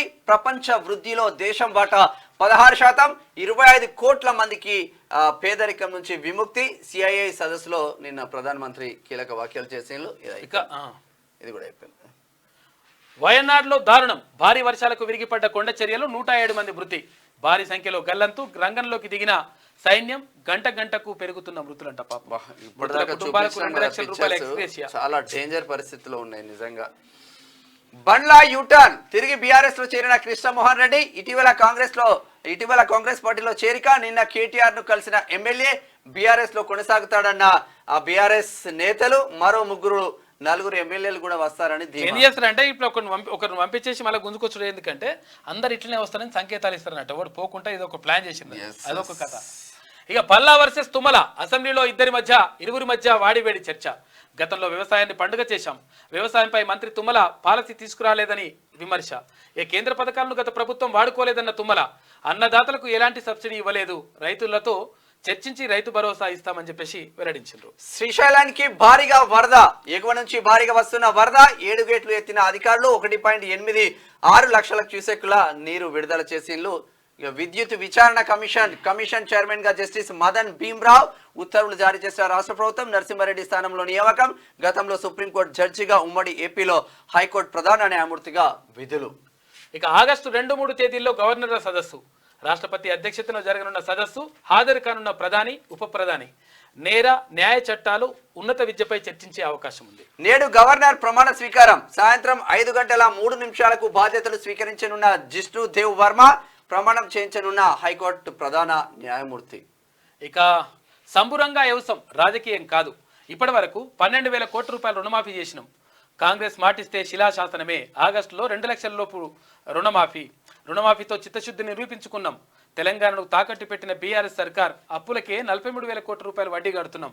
తెలంగాణ సీఎం రేవంత్ రెడ్డి మాట్లాడిండు, రైతుల ప్రయోజనాలే ముఖ్యమంటున్నాడు. తెలంగాణకు నిధులిచ్చాం, పీఎం మిత్ర టెక్స్టైల్ పార్కులు కేటాయించాం. గ్రీన్ ఫీల్డ్ పార్కులకు 5,500 కోట్లు కేటాయించాం. ఏపీ తెలంగాణ రైల్వే పనులకు 1,596 కోట్లు ఇచ్చినాం. తెలంగాణ మహారాష్ట్ర రైల్వే ప్రాజెక్టులకు 4,686 కోట్లు నిధులు వెచ్చించాం. కేంద్ర ఆర్థిక మంత్రి నిర్మలా సీతారామన్.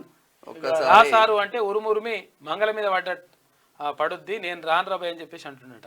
ఎవరు కాక అంటున్నట్టు. అసెంబ్లీ సమావేశాలు వాడివేడి చర్చ జరుగుతుంది. నా మీదకి వస్తాననుకుంటున్నాడు కాక. విలయ తాండవం అసలు వరదలు దారుణం అసలు. కచ్చేరికాడు ముచ్చట్లు. బీసీల పవిత్ర మాసం ఆగస్టు. కచ్చేరికాడు ముచ్చట్లు. ఆగస్టు మాసంలో అనేక మంది మన బీసీ మహనీయులు జన్మించడం కాకుండా ఈ నెలలో బీసీల జీవితాల్లో అనేకమైన మార్పులు తీసుకొచ్చిన సంఘటనలు జరిగాయి. కాబట్టి ఈ మాసముని మన బీసీల పవిత్ర మాసముగా పాటిద్దామని చెప్పేసి అక్కడ నేటి మాట చూసుకుంటే, ఓ బహుజనులారా, చరిత్ర తిరిగేయరా. అప్పుడెప్పుడో సర్దార్ సర్వాయి పాపన్న గౌడ్ చరిత్ర సృష్టించి బహుజనుల జెండా గోల్కొండ కోటపై ఎగిరేసి బహుజనుల పౌరుషాన్ని చాటి చెప్పాడు. వీరవనిత చాకలి ఐలమ్మ తొలి భూపోరాటానికి నాంది పలికి విష్ణూర్ దేశ్ముఖ్ రాపాక రామచంద్రారెడ్డిని ఉచ్చబోయించింది. ఇక 100 ఏండ్లు గడుస్తున్నా మళ్ళీ బానిస బతుకులే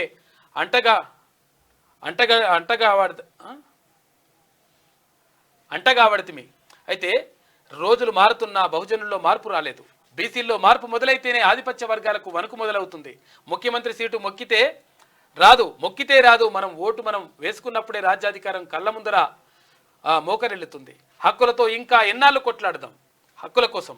అయితే కులగణన కోసం ఎంతకాలం చూద్దాం. ఎంగిలి మెతుకులకు ఆశపడి మన బతుకులను మనమే నాశనం చేసుకుంటున్నాం. ఇప్పటికైనా మేలుకుందాం. బీసీ నాయకుల సత్తా రాజకీయాల్లో చూపిద్దామని చెప్పేసి పెద్దపల్లి రాజన్న. నిన్న ఇంకో మాట కూడా లీడర్లందరూ నిన్న మాట్లాడుతున్న బీసీ ఇంటలెక్చువల్ ఫోరంలో, ముఖ్యమంత్రి రెడ్డి సామాజిక వర్గానికి ఉంది, ఉప ముఖ్యమంత్రి ఎస్సీ సామాజిక వర్గానికి ఉంది. 55-60% ఉన్న బీసీలకు పీసీసీ ఇస్తే ఏం తప్పు, ఇప్పుడు ఎస్టీ సామాజిక వర్గానికి పిసిసి ఇవ్వడంలో తప్పు కాదు, కానీ బీసీలను ఎందుకు పట్టించుకోవట్లేదు అని చెప్పేసి చాలా మంది వ్యక్తులు నిన్న కాంగ్రెస్ పార్టీపై మండిపడ్డ ముచ్చట్లు అయితే ఉన్నది. వాస్తవంగా పార్లమెంట్ లో కొట్టాడడం కాదు, పార్లమెంట్ తో పాటు వీరిచ్చిన హామీలు 100% అమలు చేయాల్సిన బాధ్యత కాంగ్రెస్ పార్టీ పైన ఉంది. ఇక దిశ పత్రిక చూసుకుంటే మను చరిత్ర ఒకే ఒలింపిక్స్లో 2 పథకాలు గెలిచిన తొలి భారత అథ్లెట్గా రికార్డు సృష్టించింది. మిక్స్డ్ టీం విభాగంలో మను సరబ్జోత్ సింగ్ జోడీ కాంస్యం గెలుచుకున్నారు. షూటింగ్ టీం ఈవెంట్లో ఇదే తొలి మెడల్ అంట. క్వార్టర్ ఫైనల్స్ కు హాకీ జట్టు, బ్యాడ్మింటన్ లో సాత్విక్ జోడీ హవా కొనసాగింది. వయనాడులో మృత్యుఘోష, భారీ వర్షాలకు విరిగిపడిన కొండ చర్యలు, 600 మందికి పైగా వలస కూలీల ఆచూకీ గల్లంతు. వరుస కార్మికులు పాపం బురదలో చిక్కుకున్న వందలాది మంది. కొనసాగుతున్న సహాయక చర్యలు. 45 శిబిరాలకు 3069 మంది తరలింపు. పలు జిల్లాలకు రెడ్ అలర్ట్ జారీ చేసిన వాతావరణ శాఖ. 2 రోజులు సంతాప దినాలు ప్రకటించిన రాష్ట్ర ప్రభుత్వం. నేడు వయనాడుకు రాహుల్ గాంధీ, ప్రియాంక గవర్నర్ వెళ్తున్నారు. 2018లోనూ భారీ బీభత్సం జరిగింది. అప్పుడు 483 మంది చచ్చిపోయారు పాపం. మృతుల కుటుంబాలకు వెంటనే పరిహారం విడుదల చేయాలి. కేంద్రానికి ప్రతిపక్ష నేత రాహుల్ గాంధీ విజ్ఞప్తి. సీఎం సహాయ నిధికి ప్రతి ఒక్కరూ విరాళం ఇవ్వండి. కేరళ ముఖ్యమంత్రి పినరయి విజయన్ కోరుతా ఉన్నాడు. కేంద్రం నుంచి సాధ్యమైనంత సాయం. వయనాడ్ ఘటన బాధాకరం. మృతుల కుటుంబాలకు 2 లక్షల ఎక్స్గ్రేసే, గాయపడిన వారికి 50,000 రూపాయలని సెంట్రల్ ప్రకటించింది. ప్రధానమంత్రి నరేంద్ర మోడీ ప్రకటించారు. రన్నింగ్ బస్సులో లైంగిక దాడి, ప్రయాణికురాలిపై రెండో డ్రైవర్ అఘాయిత్యమంట. నోట్లో గుడ్డ కొక్కి ఘాతుకం, 100కు కాల్ చేసిన బాధితురాలు. సోమవారం రాత్రి ఘటన. బస్సు నడుపుతున్న డ్రైవర్ను అదుపులో తీసుకున్న ఓయి పోలీసులు అంట, ఉస్మానియా సిటీ పోలీసులు. 12 రోజులు 12,224 కోట్లు. 2 విడతల్లో రుణమాఫీకి సర్కార్ నిధులు విడుదల. రాష్ట్ర వ్యాప్తంగా 17.75 లక్షల మంది రైతులకు లబ్ధి. అసెంబ్లీ ప్రాంగణంలో సెకండ్ ఫేజ్ ప్రారంభం. రుణమాఫీ చేయడంతో నా జన్మ ధన్యమైంది. ఏకకాలంలో 31,000 కోట్లు కేటాయింపు. దేశంలోనే తెలంగాణ సరికొత్త రికార్డ్. రాజకీయాల కన్నా రైతు ప్రయోజనాలే ముఖ్యం. దేశ చరిత్రలోనే జూలై, ఆగస్టు నెలలు ప్రత్యేకం. 15 ఆగస్టు ముందే అన్నదాతలకు స్వేచ్ఛ. కాంగ్రెస్ తో రైతాంగానికి రుణ విముక్తి. ముఖ్యమంత్రి రేవంత్ రెడ్డి. సాఫ్ట్వేర్ ఇంజనీర్ పై గ్యాంగ్ రేప్. మద్యం మత్తులో 2 యువకులు ఘాతకం చేసిండ్రు వనస్థలిపురంలో. ట్రెండ్ అని జర దూరం ఉండండి, ఊగుర్రి మంచిగా ఉంటుంది లెక్క. విద్యుత్ కమిషన్ చైర్మన్ గా జస్టిస్ మదన్ బి లోకూర్ అధికారికంగా ప్రకటించిన రాష్ట్ర ప్రభుత్వం. గతంలో ఉమ్మడి హైకోర్టు చీఫ్ జస్టిస్ గా సేవలందించిండు. సుప్రీంకోర్టు జడ్జిగా 6.5 ఏళ్లకు పైగా. మళ్ళీ బీఆర్ఎస్ లోకి గద్వాల ఎమ్మెల్యే. అసెంబ్లీలో కేటీఆర్ తో భేటీ. త్వరలోనే కేసీఆర్ ను కలుస్తా. నాపై డీకేఆర్ నా సరితా యాదవ్ కోర్టులో పిటిషన్ వేశారు. నా పక్షాన కొట్లాడింది బీఆర్ఎస్ పార్టీనే అని బండ్లా అంటున్నారు. భయపడి మళ్ళీ వచ్చావే పదవి పోతుంది అని. పురపాలకలో బదిలీలు. 24 మంది ట్రాన్స్ఫర్ అంట. స్పెషల్ గ్రేడ్ 1, 2, 3 మున్సిపల్ కమిషనర్లకు స్థానచలనం. ఇక గవర్నర్, జాయింట్ సెక్రటరీ జిహెచ్ఎంసీకి బదిలీ అంట. వెయిటింగ్లో ఉన్న 2 పోస్టింగ్లు లాంగ్ స్టాండింగ్ కులకు షాకిస్తూ సర్కార్ నిర్ణయం తీసుకుంది. నేడు గవర్నర్ గా జిష్ణుదేవ్ వర్మ ప్రమాణ స్వీకారం. రాజ్ భవన్ లో సాయంత్రం 5 గంటలకు హైకోర్టు చీఫ్ జస్టిస్ ఆధ్వర్యంలో హాజరు కానున్న సీఎం, డిప్యూటీ సీఎం, మంత్రులు.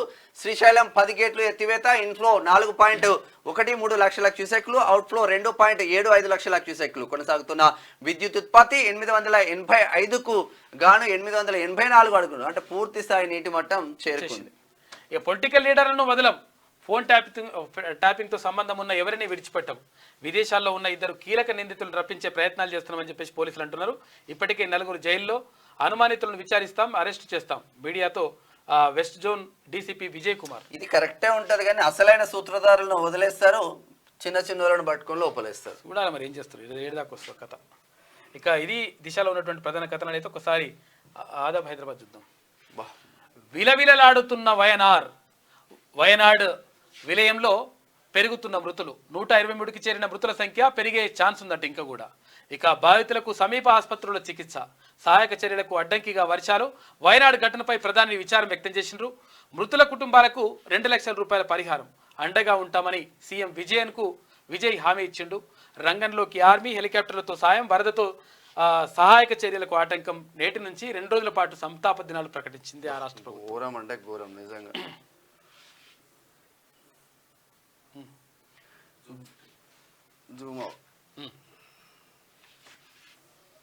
విద్యుత్ కమిషన్ కు కొత్త చైర్మన్ మాజీ chief justice Madan B Lokur నియామకం. గతంలో ఏపీ హైకోర్టులో ప్రధాన న్యాయమూర్తిగా విధులు. విచారణ ఎలా జరుగుతుందోనని రాష్ట్ర ప్రజల్లో ఉత్కంఠ. ఇప్పటికే దాదాపుగా పూర్తయిన కమిషన్ విచారణ. విద్యుత్ కొనుగోలులో అక్రమాలు జరిగాయన్న ప్రభుత్వం. విచారణకు కమిషన్ వేసిన కాంగ్రెస్ సర్కార్. ఇక నేరుగా ఖాతాల్లోకి రెండో దశలో 7 లక్షల మంది రైతులకు రుణమాఫీ. ఇక ఆగస్టులోగా 2 లక్షల లోపు రుణాలు కూడా. బీఆర్ఎస్ హయాంలో 1000 కోట్ల రూపాయల అప్పులు. ఇప్పటి వరకు 43,000 కోట్ల రూపాయలు మిత్తి కట్టినాం. అసెంబ్లీ ప్రాంగణంలో ప్రారంభించిన సీఎం రేవంత్ రెడ్డి 1.5 లక్షల రుణమాఫీ కింద నిధులు విడుదల. ఇక రైతుల ప్రయోజనమే ప్రాధాన్యమని చెప్పేసి ముఖ్యమంత్రి అంటున్నాడు. ఒకసారి ఆజ్కి బాత్ చూద్దాం. ఓ బీసీ అన్నలారా అక్కలారా, ఇకనైనా మేల్కొంటారా? బీసీ కులగణన కుంటు పడక ముందే గలమెత్తి గర్జిద్దాం. బీసీ రిజర్వేషన్ల కొరకు పోరాటం చేద్దాం. అగ్రవర్ణాల ఆధిపత్యానికి దాసోహం అంటారా? అస్తిత్వం కోసం పోరాటానికి నడుం బిగిద్దాం. బీసీల ఓట్లప్పుడే యాదికొచ్చే మర మనుషులేనా? బీసీలలో మేధావులకు కొదవలేదు, కానీ కులగణన కోసం ఎవరు ముందుకు రావట్లేదు. మన మౌనం మన బీసీల మనుగడనే దెబ్బతీయక ముందే ప్రశ్నించే తత్వాన్ని అలవర్చుకుందాం. ఎన్నో ఉద్యమాలను ముందు నడిపిన మనం ఎందుకు వెనకడుగు వేస్తున్నామో ఒక్కసారి ఆత్మవిమర్శన చేసుకోవాలి. పచ్చనోట్ల కట్టలు, అగ్రవర్ణాల అధికార బలం మన నోటికి తాళం వేస్తుందా అనే అనుమానం తలెత్తుతుంది. అయితే గల్లీ నుంచి ఢిల్లీ వరకు బీసీలకు అడుగడుగున అన్యాయమే కదా. బీసీల హక్కుల కోసం పోరాటానికి సిద్ధం కండి.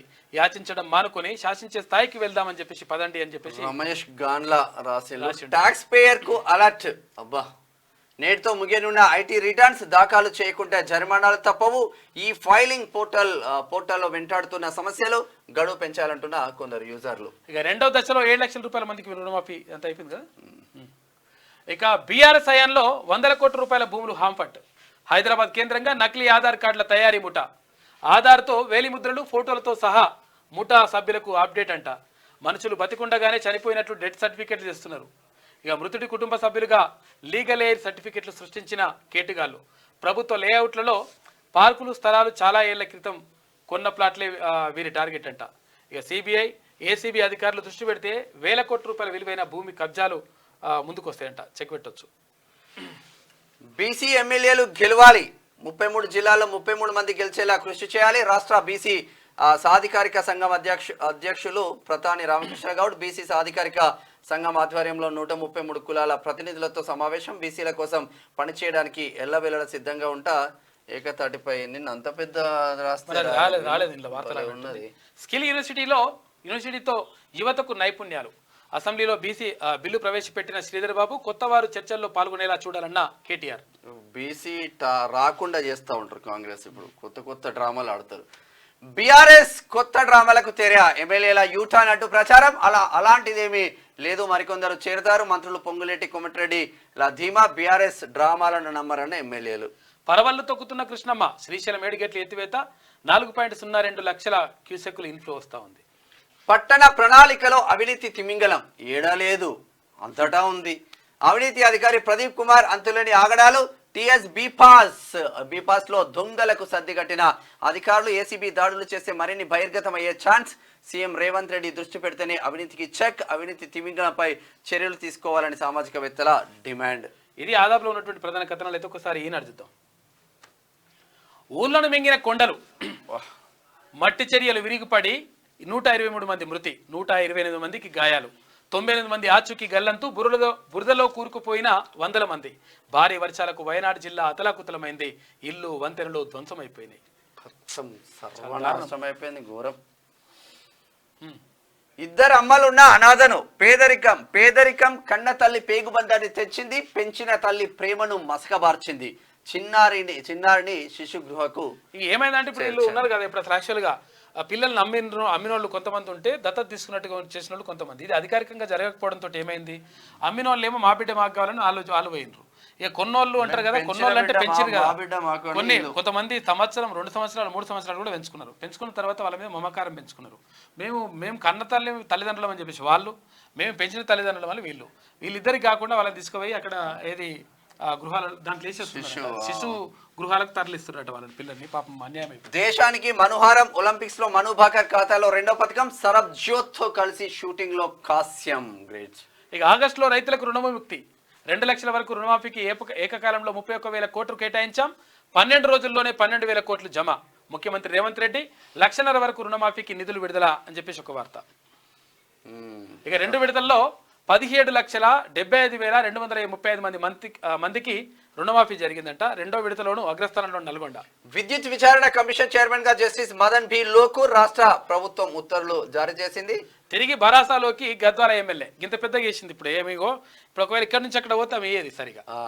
కేటీఆర్ బండ్ల కృష్ణమోహన్ రెడ్డి భేటీ. అరే ఎండ్లా గెలిచినోడు అందులో ఉండండి రాబాయ్.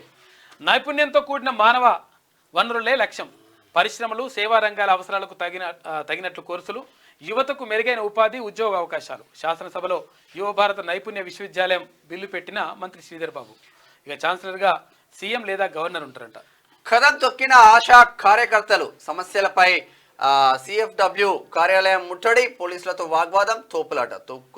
నిన్న తమ డిమాండ్ల సాధనకు ఆశా కార్యకర్తలు మంగళవారం కథం తొక్కారు. రాష్ట్రంలోని వివిధ జిల్లాల నుంచి వేలాదిగా తరలి వచ్చారు. హైదరాబాద్ కోటి డిఎంహెచ్ఎస్ క్యాంపస్ ఆవరణలోని రాష్ట్ర వైద్య కుటుంబ సంక్షేమ శాఖ కమిషనర్ కార్యాలయం ముట్టడి ఉద్రిక్తంగా మారింది. ఆశాలకు స్థిర వేతనం 18,000 చెల్లించాలనే ప్రధాన డిమాండ్తో పాటు మరో మొత్తం 24 డిమాండ్. ఇటువంటి వార్త 100% మెయిన్ లో రావాలి. ఈనాడులో వచ్చింది, మరి ఏ పత్రిక కవర్ చేయలేదు ఎందుకు? ఇది ఈనాడులో ఉన్నటువంటి ప్రధాన కథనాలు. ఆమె ఏమంటారు చూడు లాస్ట్ కు. వరదొచ్చెనమ్మా వానొచ్చెనమ్మా, దేవభూమి గుండె కోత. నిజంగా పాపం దారుణం. వీటిలో వచ్చినాయి వరదలు, చాలా దారుణమైనటువంటి. వైట్ లో వైట్ రాసి వయనాడు విలయం, రెడ్ రాయాల్సింది. కొండలు కరిగి ఊళ్లపై ఒరిగి. కేరళలో కొండ చర్యలు బీభత్సం. 133 మందికి పైగా దుర్మరణం. 600 మంది మొత్తం కూడా వలస కూలీలు ఉన్నారంట. గల్లంత అయినరు. ధాన్యంలో స్కామ్ జరిగిందంట. 1,100 కోట్లు 7 నెలలు. మీరున్నప్పుడే జరిగిందంతా. మను అద్వితీయం. ఈ సేమ్ రాసుకొచ్చింది ఒకటే 2 పేపర్. విపత్తు దద్దరి విద్యుత్ విచారణ కమిషన్ కొత్త చైర్మన్ గా జస్టిస్ లోకూర్ ఇంతే చేసేసింది. ఆగస్టు చివరికల్లా 2 లక్షల రుణమాఫీ. ఈ వార్త మెయిన్ ఉండాలి. బీఆర్ఎస్ లోనే బండ్ల 24 గంటలు 3 రేపులు. ఇక ధాన్యం స్కాము ఇంతే. ఇక ధాన్యం స్కామ్ ఏడు జరిగిందంట. కొనుగోలులో అప్పుడే జరిగింది. ఇప్పుడు జరిగింది ఇంకా అప్పుడే జరిగింది. దాన్ని మళ్ళీ ఇప్పుడు ఆమె ఇట్లా అంగలారుస్తుంది. అట్లా మొత్తం మీద నిజంగా కూడా కేరళలో జరిగినటువంటి ఆ బీభత్సం అంటే అసలు యాక్చువల్గా అటువంటి జరగాల్సింది కాదు.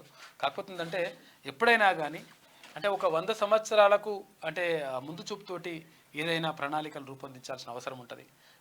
అంటే అసలు యాక్చువల్గా అక్కడ కొండ చర్యలు విరిగిపడడం అనేటువంటిది మన చేతిలో ఉండదు. కానీ కాకపోతే ఏంటంటే ప్రకృతి విలయం కొన్నిసార్లు అట్లా చేస్తూ ఉంటుంది.